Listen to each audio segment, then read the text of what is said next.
Ahora, como competencia, lo que la doctora les va a preguntar cuando llegue, ustedes tienen que identificar los microorganismos de la microbiota, ya lo saben, cuáles son patógenos, cuáles son comensales, luego describir las principales infecciones respiratorias producidas por estos microorganismos, conocer las condiciones que toma de muestra de hisopado faríngeo. Hisopado faríngeo va a ser lo que se va a pedir cuando se sospeche de una infección respiratorial. Vamos a ver igual un poquito de anatomía para que se ubiquen cuáles son vías respiratorias altas, cuáles son vías respiratorias bajas. Tienen que saber interpretar los informes de laboratorio. Los casos clínicos que vamos a ver ahora tan fáciles y las competencias actitudinales que se trabajan con responsabilidad y con respeto.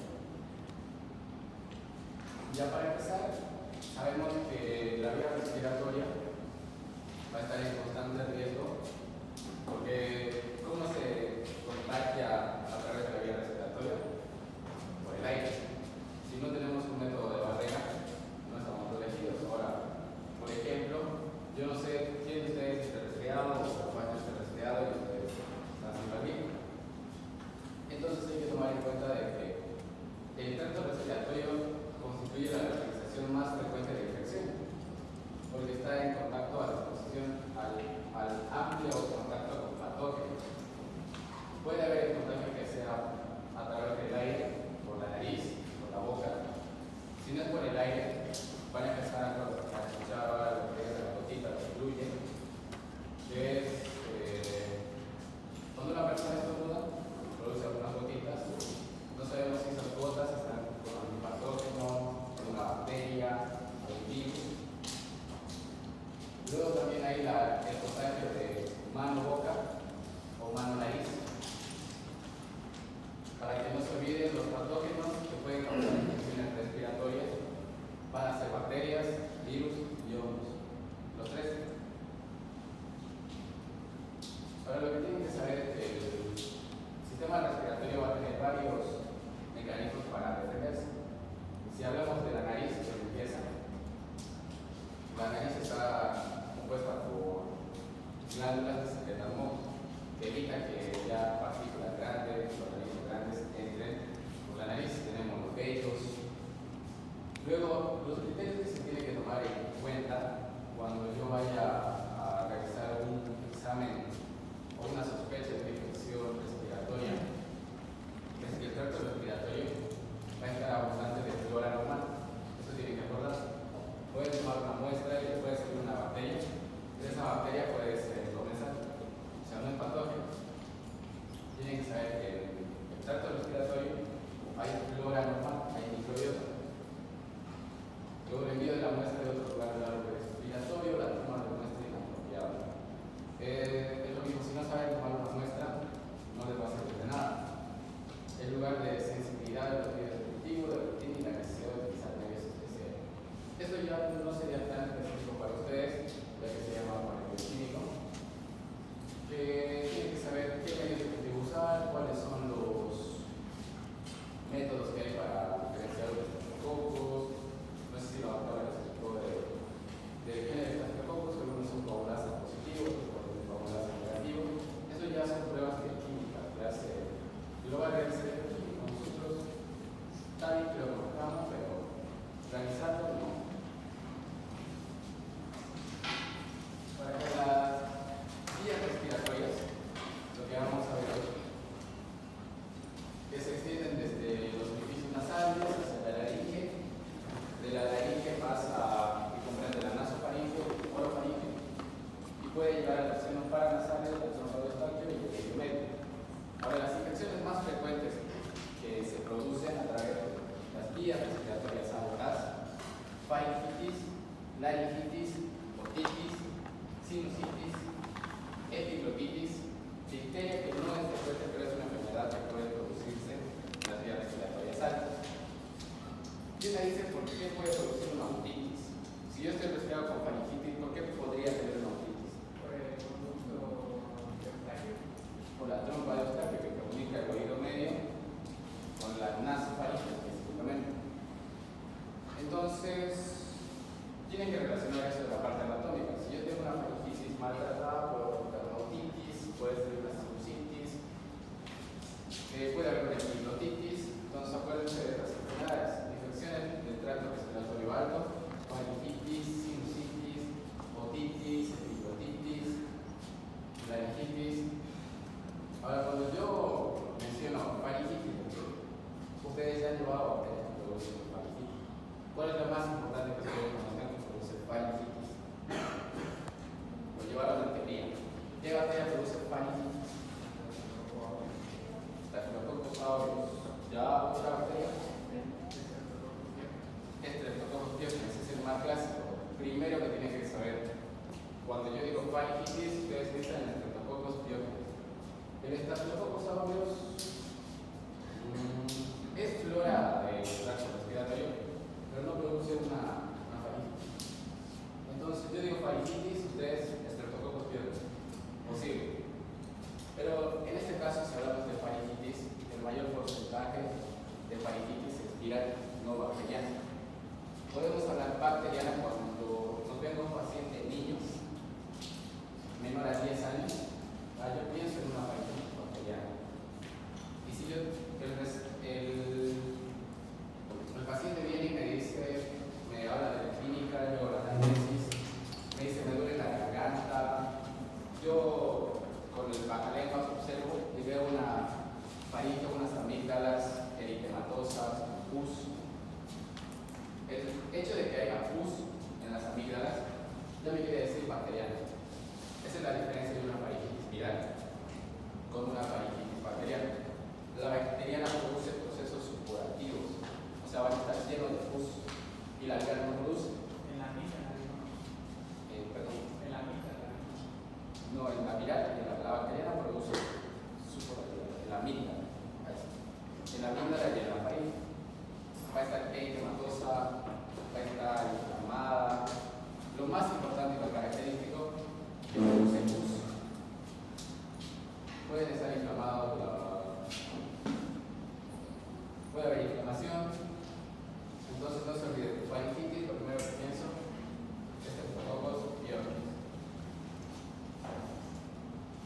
Ahora, si hablamos de las vías respiratorias altas, también hay infecciones que solo sean de las vías respiratorias inferiores. Ya esto es más complicado, pero vamos a ver en la siguiente clase de la neumonía. ¿Cómo se clasifica la neumonía? Porque la clasificación de neumonía es larga. Hay intrahospitalaria, extrahospitalaria, neumonías típicas, neumonías atípicas, neumonías de la comunidad. Porque si hablamos de neumonía, sí hablamos por lo menos de 20 bacterias que pueden causar neumonía. Obviamente que hay los clásicos que es el Streptococcus pneumoniae, el Mycoplasma pneumoniae. Entonces, neumonía, bronquitis, traqueitis y tonsillitis. Todo de las vías respiratorias inferiores, que serían la tráquea, los bronquios, los bronquiolos, alveolos y parénquima pulmonar. Esto lo vamos a ver en la siguiente clase. Ahora solo acuérdense de las vías respiratorias altas: faringitis, sinusitis, otitis, laringitis, epiglotitis. Ahora, el diagnóstico de estas enfermedades no es fácil debido a que nuestra clínica es necesariamente igual a otras enfermedades. Porque, ¿cuál va a ser la clínica de este cuadro? ¿De una faringitis? Una fagia, va a ser una faringe eritematosa, puede ser viral, puede ser una simple gripe. Entonces, lo que ustedes tienen que hacer es examinar primero, hablar de la clínica, la etiología, que es importante. Porque si llega un paciente adulto de 20 años comparado con un paciente niño de 5 años y tienen la misma sintomatología o los mismos signos, en un paciente adulto no se piensa en una faringitis bacteriana, se piensa en una faringitis viral, porque etiológicamente más común es las faringitis virales. Bacterianas se piensa cuando es niño o cuando es menor a 10 años. Entonces ya por eso llega un adulto, yo pienso puede ser una faringitis viral. Llega un niño, puede ser una faringitis bacteriana. Entonces acuérdense de la etiología. Es importante cuando ustedes vayan a leer un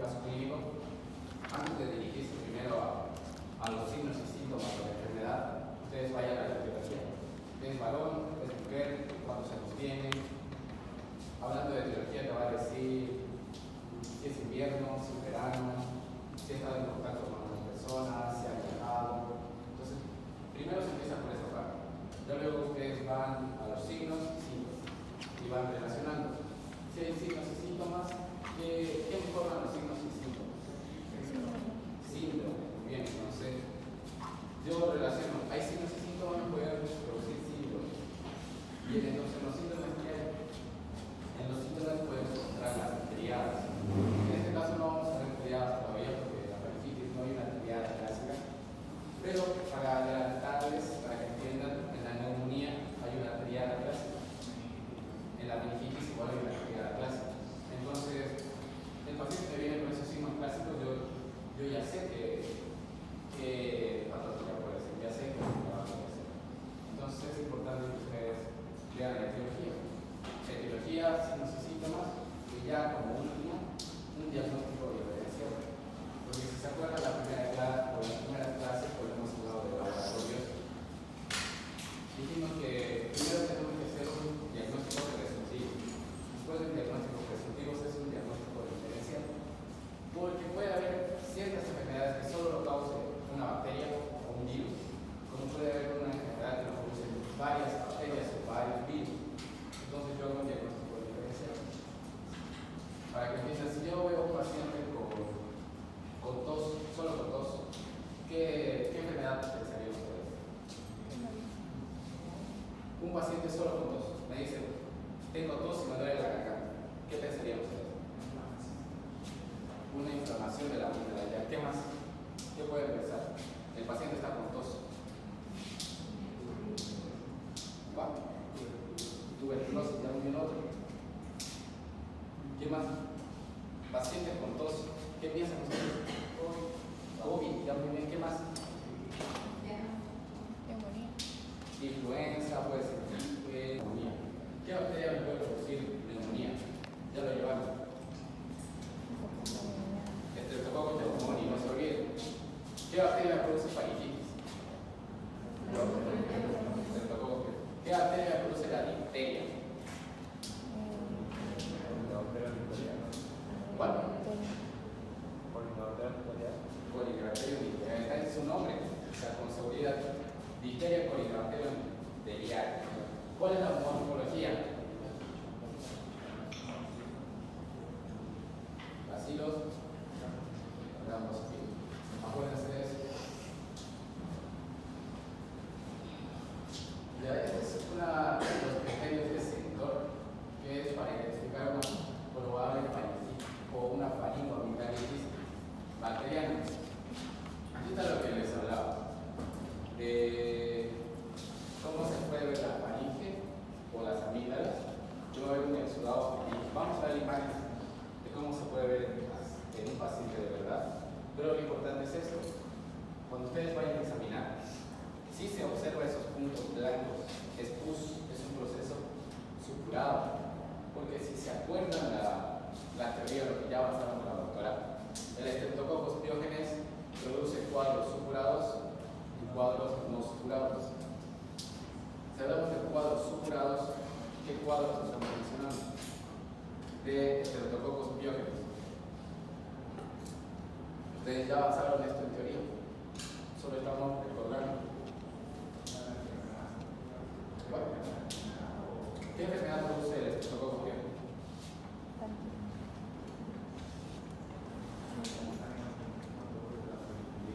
Policuritis, ¿es un proceso supurado o no supurado? Supurado. ¿Qué más produce el Streptococcus? Columna. La columna. ¿Qué más? Impético, muy bien.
toxinas, para que se acuerden.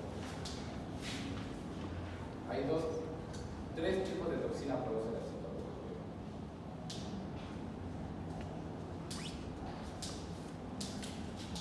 Ya más adelante va a pensar, me lo va a decir.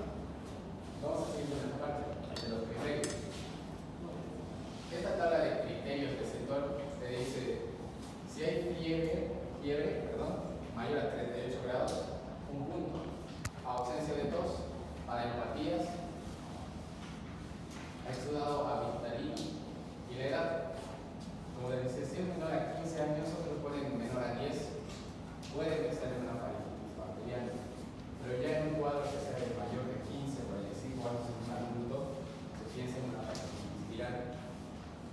Ya mayor a 45 años incluso se resta un punto. Lo importante es la edad, la fiebre, todo proceso o enfermedad infecciosa va a haber fiebre, que no se olvide. Esta de lo que les decía, no se ve bien acá, pero acá hay puntitos. Lleno de puntitos. Esta imagen es subida, así como esta. Hay puntitos, brillosos. Está rojo. Ese rojo se conoce como eritematoso. Está inflamado. En esta imagen, si se ve ahí, cositas blancas. Esto es pus. Por eso se dice proceso supurado, hablando de una faringoamigdalitis. Ahora ya el diagnóstico. Obviamente están las pruebas clínicas, o la clínica especialmente. Podemos pedir un hemograma. En el hemograma nos vamos a la parte blanca, la serie blanca, que serían los glóbulos blancos. ¿Cuál es el rango normal de glóbulos blancos?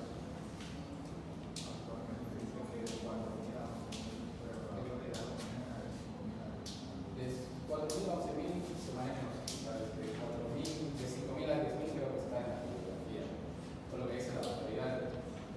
Pero que sepan ya de 5.000 a 10.000, 5.000, menor a 5.000, leucopenia, mayor a 10.000, leucocitosis. Entonces, ¿qué nos dice una leucocitosis? ¿Que hay mayor cantidad de glóbulos blancos o menor cantidad de glóbulos blancos? Mayor cantidad. Y entonces ustedes piensan y dicen, ¿por qué hay mayor cantidad de glóbulos blancos? ¿Qué hacen los glóbulos blancos? Ya algo más conceptual.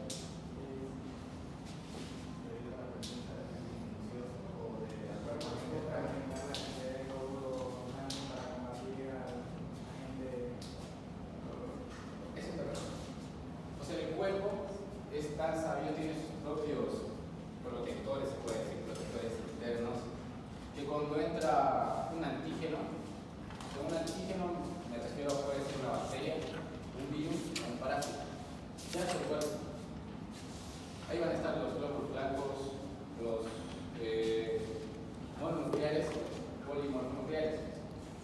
Hablamos de los polimorfonucleares, el primero que se puede decir a la batalla, los neutrófilos. O sea, ¿qué va a hacer el cuerpo? Va a producir mayor cantidad de neutrófilos para que vayan a matar a esa bacteria, si se puede decir. Y eso te lo demuestra el hemograma, se dice leucocitosis. Hay mayor cantidad de neutrófilos. ¿Y por qué hay mayor cantidad de neutrófilos?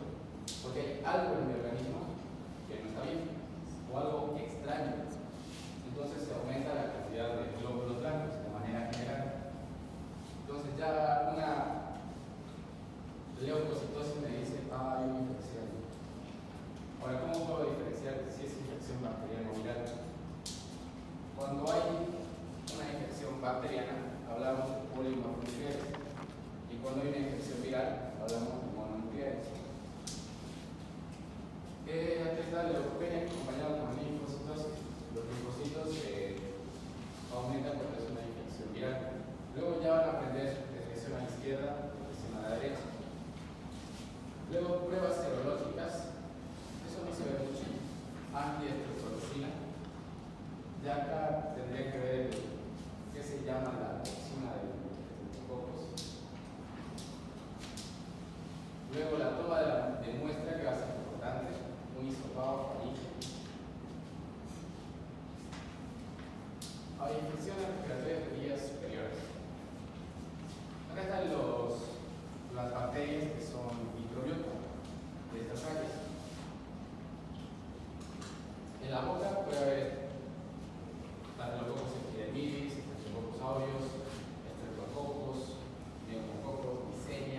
fobia, ¿no entiendes? ¿Qué hay en la laringe? ¿Hay bacterias o no hay bacterias? Es otra área estéril.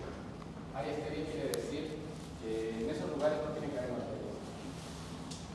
Por eso, cuando hay la presencia de bacterias, ya tenemos las infecciones. Hemos dicho que, ¿cómo se llama la infección de la laringe?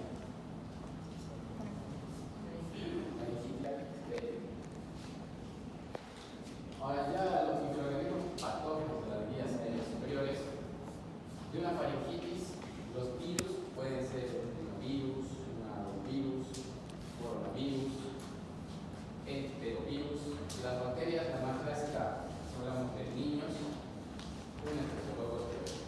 Obviamente, como en medicina nunca 2 más 2 es 4, puede haber casos donde un adulto puede presente una faringitis por estreptococcus.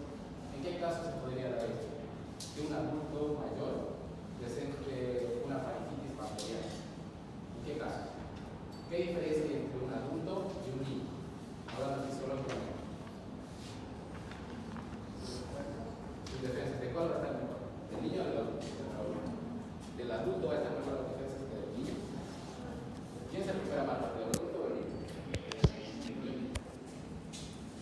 Y en un adulto que ya ha vivido mucho, digamos que es un adulto que se ha dado la vida, tomaba, bebía, tenía muchas relaciones sexuales, era promiscuo, no se cuidaba, entonces sus defensas están en el piso.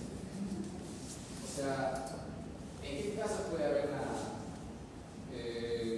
digamos, en qué casos un adulto puede tener una infección bacteriana que no es adecuada a su etiología? Si se acuerdan, hemos mencionado que hay una infección por viral que es el VIH. ¿Qué hace el VIH? Baja la defensa del cuerpo, se disminuye la cantidad de linfocitos en el cuerpo. Y si el cuerpo no tiene esos linfocitos para defenderse, hemos hablado que se van a presentar más enfermedades oportunistas. Y si razonamos, si vamos al cuadrito de atrás,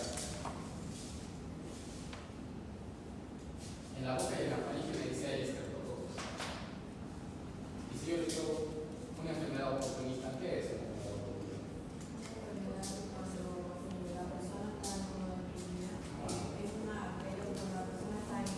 ¿Cómo la muestra? ¿Qué se tiene que hacer? Colocar al paciente en una posición cómoda, dirigiendo la luz de la lámpara hacia la faringe. Se tiene que bajar suavemente la lengua con el bajalenguas, no tocar con el hisopo la úvula del paladar ni la lengua. ¿Por qué no se puede tocar la úvula del paladar ni la lengua?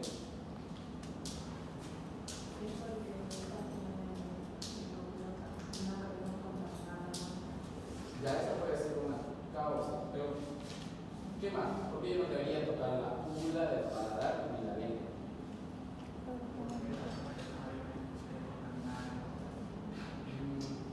Ya, o sea, está bien, puede haber otra microbiota, pero hay otra causa.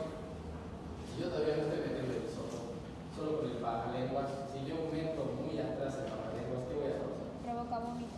Provoca vómito, reflejo nauseoso.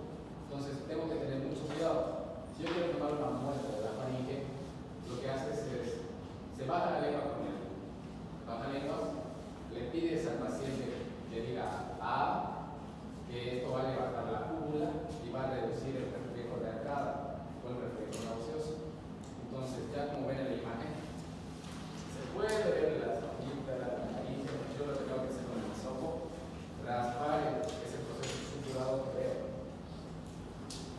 frotar el hisopo en la parte posterior de la faringe y los pilares amigdalinos. Luego ya con el hisopo, con la muestra, sembrar y entregar sangre. Y ya lo saben, agar sangre es un agar selectivo o no selectivo. Entonces puede crecer bacterias tanto gram positividad como gram negativa. O en agar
Digo que es uno, otro.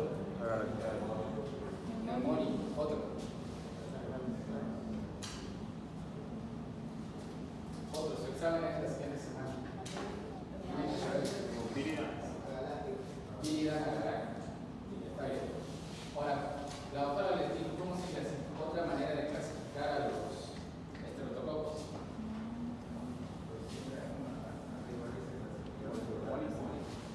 Hemolíticamente se pueden clasificar en alfa hemolíticos, beta hemolíticos, gamma hemolíticos. Ahí está, los alfa van a producir hemólisis parcial. Acá, que te dice la teoría que es un halo verdoso, un color verde. No se nota, pero acá se nota verde. Cuando les pase las diapositivas se van a ver. Un beta hemólisis que produce una destrucción. Alfa hemólisis es una hemólisis parcial. No destruye por completo los glóbulos rojos, desde ya es. No destruye por completo. Se puede observar algunos glóbulos rojos, porque el agar sangre está hecho de sangre. El beta hemolítico ya sería el halo verdoso. ¿Qué estreptococos es beta hemolítico? El peor.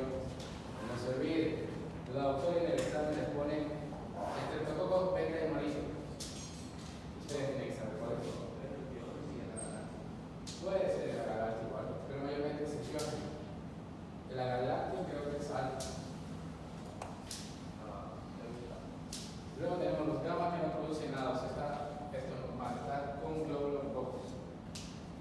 Ahora, ¿qué clasificación más hay de estreptococos? Hay una clasificación según su antígeno. ¿Cómo se llama eso? Antígeno A, B, C, D, E. ¿Qué se llama? Su examen en la siguiente semana, ¿cómo se llama? Clasificación de con L.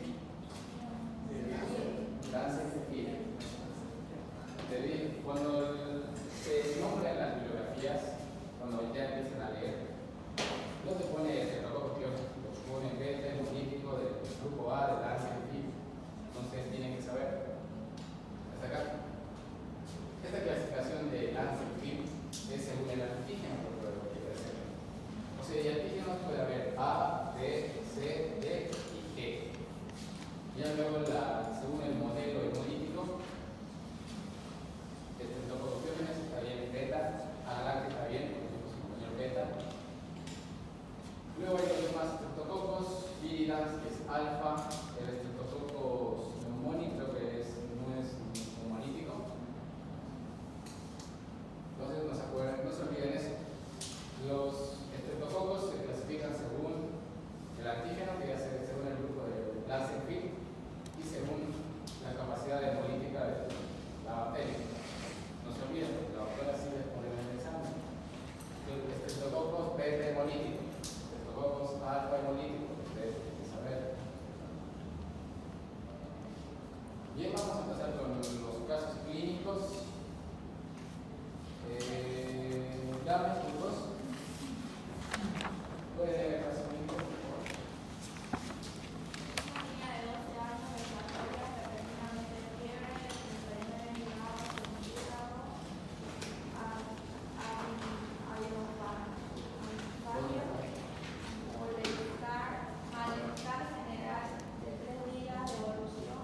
Prefiere náuseas y dolor abdominal asociado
Si encontró el caso, la segunda parte. El paciente vive en un área urbana y asiste regularmente a la escuela, donde varios compañeros han tenido síntomas similares. No hay antecedentes de viajes recientes ni contacto con animales. Se realizó un exudado faríngeo que resultó positivo para el Streptococcus pyogenes mediante cultivo de la sangre colonia beta-hemolíticas. Para que vean, las amígdalas, la faringe, es un proceso curativo. Está blanco, todo eso. Ya, entonces empezamos a analizar el caso. ¿Qué es lo importante? ¿Qué es lo primero que toma en cuenta? La edad. Después, una relación. Después, la fiebre. ¿Qué más? Los síntomas, la clínica. Hace rato vimos la clasificación de sector. ¿Cuántos puntos tendría esta paciente? Hace rato vimos la clasificación del sector, esa tabla de sector que me ayudaba a ver si era una infección bacteriana. ¿Cuántos puntos? 1, 2. ¿Cuál sería el otro punto? 3. ¿Cuál más? Exudado, que sería el tomatoso, ya de las pastillas. Entonces sería 5 puntos. Entonces confirma que es una infección bacteriana. Entonces solo por la clínica puedo confirmar que es una infección bacteriana. Pero en este caso nos dan laboratorios. O sea, ya está más claro, resulta positivo a Streptococcus pyogenes. Ya nos dieron regalado ahí que es faringitis. Ahora esto para que se ubiquen los datos epidemiológicos, bueno, los datos clínicos. Hemos dicho que tiene linfagia, adenopatías cervicales, hipertermia, que es la fiebre, la pus, perdón. Los datos del laboratorio le dicen cocos gram positivos. En este caso ya se da el nombre de Streptococcus pyogenes. Le dice colonias beta-hemolíticos. La edad que es de 12 años, sus compañeros les han presentado un cuadro semejante. El cultivo que se le realiza, obviamente es un hisopado faríngeo. Entonces, va a ser igual a regresar.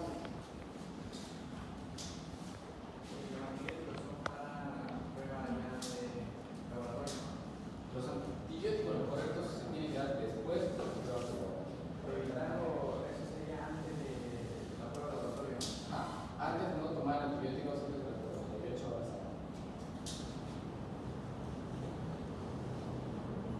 Tiene el diagnóstico presuntivo ya directamente por la clínica. Estamos en una faringitis. El posible agente etiológico, como el caso nos da, un Streptococcus pyogenes de base, porque el caso nos da. Y la morfología, para que no se olviden, cocos gram positivo. Si hablamos de Streptococcus, el primer antibiótico que se piensa es penicilina.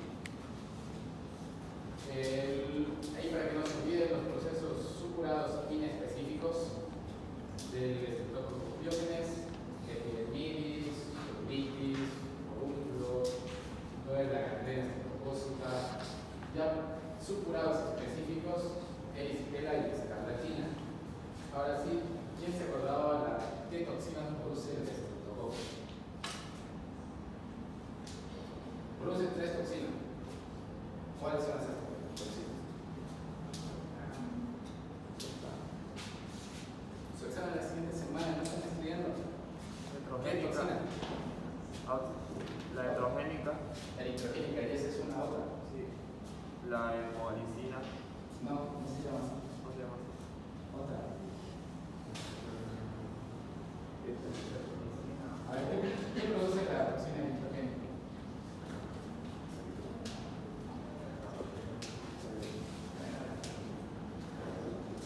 ¿Cuál más?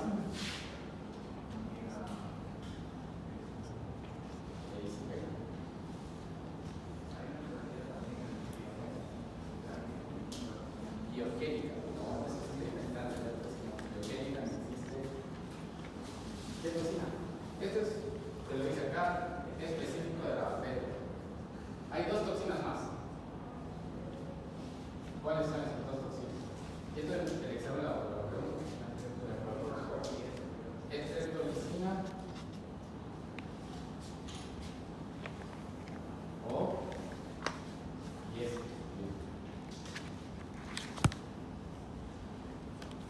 ¿Quién produce la O?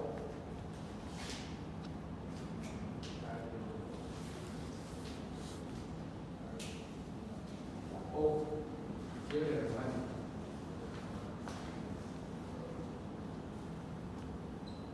¿Quién produce la S?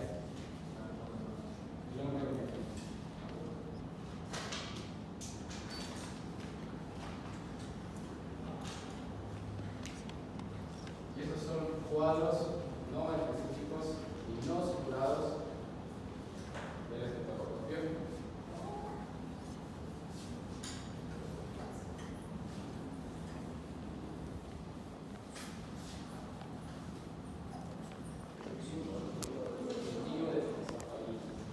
¿Va a haber leucocitosis?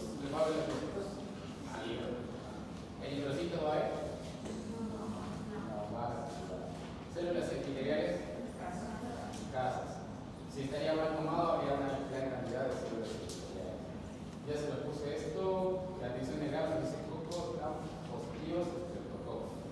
La admisión de ciencia no se observa nada. ¿Qué es germenera? ¿Qué bacteria? Estreptococos pyogenes. Casas de centanilla, cultivos de centanilla, casas, pyogenes. Y mayormente a un estreptococos pyogenes, si es faringitis, se da penicilina. Pero eso depende porque ahora hay muchas pacientes que son alérgicos a la penicilina. Un macrólido, un glucósido. Ahora es un vocabulario para que nunca se olviden de disfagia, para que entiendan. Dificultad al pasar el polo y disfagia. Cuando el paciente le diga, no puedo tragar el mastico, pero no trago. Para que conozcan de la disfagia hay dos tipos. Un tipo para sólidos, otro tipo para líquidos. El paciente no puede pasar sólidos, no puede pasar líquidos. Luego hay el mixto, que es sólidos y líquidos. Luego de la disfagia va a poder haber funcional o estructural. Eso no les voy a preguntar, solo era para que conozcan la odinofagia, dolor de garganta de la garganta. Entonces ustedes cuando vayan a hacer una historia clínica, o ya cuando ustedes vayan a hablar con un médico, no pueden decir al paciente le duele la garganta. Directamente el paciente tiene odinofagia. Es para que ustedes vayan adquiriendo vocabulario, porque el doctor en las prácticas les va a decir paciente con odinofagia. Ustedes si no saben qué es odinofagia van a estar perdidos. Odinofagia, el paciente tiene dolor de garganta. Faringe es hematosis. La faringe está inflamada o enrojecida. Hipertermia, un aumento de la temperatura. Cefalea, dolor de cabeza. Adenopatías cérvica bilateral, que es una inflamación de los ganglios linfáticos. Edema, salida del líquido al espacio intersticial. Pus, líquido áspero amarillento, secretado por tejido inflamatorio. Hiperneutrófilos muertos y células epiteliales. A ver, fuentes. La de lechera. La pregunta 1. ¿Cuál es el método diagnóstico más específico para confirmar la faringitis estreptococcus? ¿Es la de la C? ¿Cuál sería el C? ¿Cultivo de sudado faríngeo? Cultivo de sudado faríngeo. La hipocomión.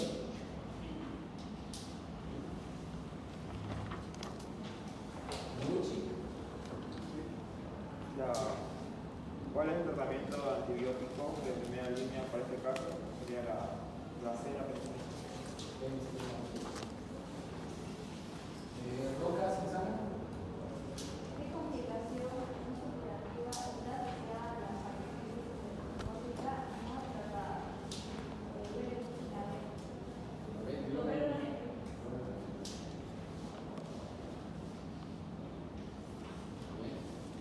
Entonces no se olviden, ¿cuál sería la otra complicación no superativa de los grupos fiebre? Fiebre reumática y luego hay una fiebre. Cada una tiene su toxina, no se olviden. Esas son preguntas relatadas. A ver, tenemos 7 minutos más para su examen. Muy bien, la doctora.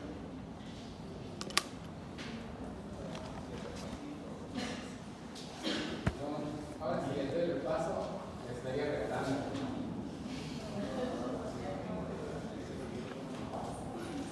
No, está bien chicos, va fácil. Solo lean las preguntas. Les voy a dar un tiempo, tómense su tiempo, pero lean bien las preguntas. La respuesta está ahí en la misma pregunta. Razones. Y ahora en el caso de